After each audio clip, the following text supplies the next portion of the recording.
ప్రేమ ఒక అందమైన అనుభూతి. జీవితాన్ని నందనవనం చేస్తుంది. కానీ అదే ప్రేమ పగగా మారితే పరిస్థితులు ఎలా మారుతాయి? జీవితాలు ఎంత చిన్నాభిన్నం అవుతాయి అనేది ఈ మాయలేడి నవల. కిన్నెర చూసి చూడగానే షమ్మిని ప్రేమిస్తుంది. కానీ అతను ఆమె ప్రవర్తన నచ్చక తిరస్కరిస్తాడు. ఆత్మాభిమానం దెబ్బతిన్న కిన్నెర తన ప్రేమను పగగా మార్చుకుని ఒక మాయలేడిని సృష్టించి షమ్మిపై ప్రయోగిస్తుంది. ఆ మాయలేడి అంటే లహరిని తలమునకలుగా ప్రేమిస్తాడు షమ్మి. పెళ్లి వరకు తీసుకొచ్చి అప్పుడు తన పన్నాగం బయట పెడుతుంది కిన్నెర. అతను అతని కుటుంబం నవ్వుల పాలవుతుంది.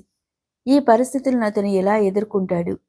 ఆ మాయలేడి నిజంగానే నాటకం ఆడుతుందా, లేక అతన్ని ప్రేమిస్తుందా? పూర్తి నవల వినాలంటే 2 భాగాలుగా అప్లోడ్ చేస్తున్నాను, తప్పకుండా వినండి. మాయలేడి తెలుగు ఆడియో నవల.